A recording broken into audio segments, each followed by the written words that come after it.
Bonjour, bienvenue. Alors là, ça m'arrange pas parce que j'ai l'impression que vous n'allez pas voir grand chose. On change, là on est sur le bureau, mais en fait je voulais vous parler, j'avais envie de faire depuis un moment cette vidéo sur les corps de bagues, parce que je trouve que c'est une phase très importante si tu comptes faire des bagues évidemment. Donc voilà, je voulais te montrer les différents corps de bagues, les différents styles. Alors je connais pas les noms techniques, donc voilà, je vais te montrer plus simplement chaque modèle et la raison pour laquelle je les ai sélectionnés pour que tu comprennes en quoi il y a des différences et en quoi ça va jouer lors de l'élaboration et même avant même la confection, de passer déjà à l'idée de base si tu fais des croquis ou que tu fais des essais avec des matériaux non nobles pour pouvoir voir ce qui te conviendrait le mieux. Donc la base de base, c'est l'anneau tout simple. Donc dans ces cas-là, il n'y a pas vraiment trop à se casser la tête. Moi, j'ai quand même une préférence pour les fils demi-jonc, c'est-à-dire côté rond à l'extérieur et côté plat à l'intérieur. Après, si ce sont juste des anneaux comme ça, du fil rond peut tout à fait faire l'affaire. Par contre, je trouve pas que ça soit idéal lorsqu'on veut mettre des pierres, des cabochons dessus, parce qu'en fait, vu que c'est rond dedans, ça va tourner en permanence. Donc il suffit que la bague soit un petit peu grande pour le client, et au final, on va se retrouver avec un truc qui va tourner, alors que quelque chose qui est plat à l'intérieur, d'ordre demi-jonc, comme par ici, par exemple, là on voit que ça tiendra mieux, ça adhérera mieux au doigt. Je déconseille tout ce qui est fil rond pour des corps de bague avec des pierres assez imposantes, parce que ça va tourner, ça sera pas forcément, ça sera confortable, mais ça sera pas forcément agréable à porter. Donc ça, c'est pour les choses de base par rapport au fil rond. Je viens donc d'expliquer du même tenant pourquoi je préfère, comme sur cette bague, les fils demi-jonc assez épais, puisque plus il y aura une épaisseur de métal importante et conséquente, plus ça tiendra bien dans le temps et plus on pourra un peu entre guillemets maltraiter la bague, vu que c'est ce qui est le maltraité le plus, puisqu'on va faire plein de choses avec, on va bouger avec ses mains, on utilise énormément ses mains. Donc là, vraiment pour moi l'idéal, c'est des fils demi-jonc d'environ 1,5 à 2 mm d'épaisseur, et avec une bonne tenue, quand ce sont des petits cabochons, on peut se permettre comme ici de faire des soudures directement à même sur le cabochon, ce qui va permettre en fait d'avoir une vraie tenue, et aussi esthétiquement parlant de faire quelque chose de joli où on perdra pas de métal et où ça sera très confortable à porter également. Donc celle-là, je la mets depuis plus d'un an. Donc voilà à quoi ressemble une bague portée un an, que je n'enlève absolument jamais. Je sais pas si on verra à la caméra, mais le métal se marque. C'est pour ça que tout ce qui est, on me pose parfois la question du plaquage, forcément ça va s'en aller avec le temps, surtout si on met les bagues de manière extrêmement régulière et qu'on ne les enlève pas comme moi par exemple pour se laver ou des choses comme ça. Donc vraiment il y a une idée que le métal va vieillir, et si c'est trop fin justement, eh ben ça peut casser. C'est pour ça que l'argent est quand même assez malléable, donc ça peut péter si on met beaucoup les bijoux. L'autre chose, donc j'en ai vaguement parlé, mais c'est le même principe que celle-ci. Là on est dans du demi-jonc, mais en fait celle-ci est deux plaques de métal d'une épaisseur de 0,5 mm que j'ai mises l'une sur l'autre, qui permet de donner justement l'épaisseur nécessaire pour pouvoir avoir quelque chose qui se tient. Et ce que j'aime avec celle-ci, c'est qu'en fait on a l'impression qu'elle est massive, puisque sur le doigt ça fait massif, mais en fait c'est beaucoup plus confortable à porter, puisqu'en fait on perd en épaisseur de ce côté-là, ce qui veut dire qu'en fait c'est beaucoup plus facile pour les personnes qui ont des petites phalanges de pouvoir plier les doigts sans que ça soit inconfortable. C'est pour ça que j'aime beaucoup ce genre de technique, de mettre des grandes, faire travailler sur la largeur sur la partie devant de la bague, et à l'arrière de faire quelque chose de beaucoup plus fin qu'on soude comme on pourrait souder en faisant un complément, en mettant la soudure à l'intérieur, et ça tient très bien et ça fait très bien le job.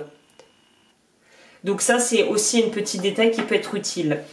Ça, c'est l'option que j'utilise, et encore là, j'en avais déjà parlé, j'avais utilisé cette bague, je crois, j'avais déjà fait une vidéo sur les corps de bague il y a un sacré bout de temps. Là, j'avais utilisé du fil rond, ce que je viens de te dire, je ne te recommande pas. Si j'avais à refaire maintenant, je mettrais 3 branches, mais en fil demi-jonc, pour que l'intérieur soit donc bien plat et l'extérieur soit bien arrondi, bien rebondi, bien joli et aussi agréable à porter. Pourquoi là j'ai mis 3 bras? C'est parce qu'en fait c'est tellement lourd, le galet en argent est tellement lourd que si j'avais mis que un seul tenant, ça aurait été trop fragile et ça n'aurait pas une belle tenue sur le doigt. Donc là c'est des choses à prendre en compte en fonction de la grandeur et surtout du poids de la bague, de savoir comment faire pour que ça tienne le mieux. Cette technique est aussi valable pour les bracelets, puisque les bracelets, plus la pierre est grande, plus on va avoir besoin d'un bon maintien pour que ça tienne sur le poignet sans partir dans tous les sens. Donc le coup de faire des choses à plusieurs bras est très utile et tient relativement bien, et si la soudure est bien faite, normalement tu devrais pas avoir de problème. Là, j'en viens, voilà, je finirai avec ce qu'il ne faut pas faire avec celle-là. Là, c'est pour les gens qui veulent faire du réglable.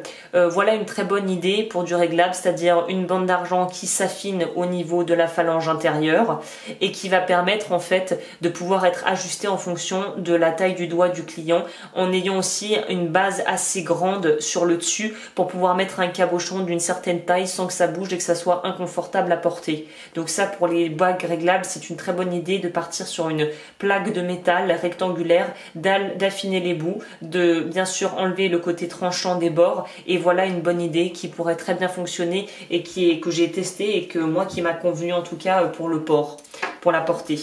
L'autre chose, c'est ce que j'ai au dos aussi, c'est l'aspect chevalière. Là, l'aspect chevalière, ce qui est génial, c'est que généralement, on peut voir que les chevalières sont beaucoup moins épaisses au niveau de la base et sont très larges au niveau de la hauteur. Et vu que c'est large en hauteur, ça pose pas de problème puisque de toute façon, le poids est bien réparti généralement puisque c'est souvent assez épais au niveau du corps de bague de base. Donc, les chevalières, en règle générale, si elles sont bien à la bonne taille du doigt, ne bougent pas, restent en place et sont très confortables à porter. Là, j'en profite aussi pour les personnes, ça c'est du bronze. J'avais fait des essais, si tu veux pas que ça noircisse, tu peux mettre à l'intérieur comme j'ai fait, une bande d'argent en massif ou d'argent fin qui va permettre en fait de protéger le doigt et d'éviter que ça devienne vert ou voilà, ou que ça oxyde et que ça soit pas joli. Donc voilà, j'en profite au passage pour mentionner ça. Je les ai mis hors cadre, on va les laisser dans le cadre.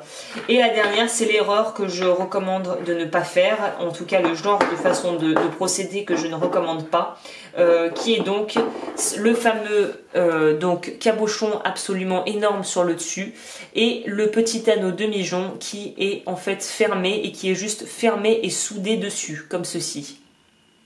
Ça, et si tu peux éviter, c'est mieux parce qu'en fait là il n'y a pas une bonne prise et la bague peut bouger. Bon là elle est tellement énorme que ça bouge pas parce que elle est prise en sandwich entre deux doigts, mais vraiment sur des plus petits cabochons, souder un anneau complet, je ne recommande pas du tout. Là ce que je te recommanderais de faire, c'est le même principe que celle à plusieurs branches, c'est de pouvoir en fait laisser une ouverture au milieu pour qu'en fait les deux parties, au lieu d'avoir qu'un point où ça adhère au cabochon, comme ici on voit bien qu'il n'y a qu'un point d'adhérence, c'est d'en mettre deux. Ça rendra la bague beaucoup plus solide, beaucoup plus une meilleure tenue au doigt, et ça pourra en fait te permettre de pouvoir porter des cabochons qui sont beaucoup plus gros sans souci et sans avoir peur que ça puisse se casser.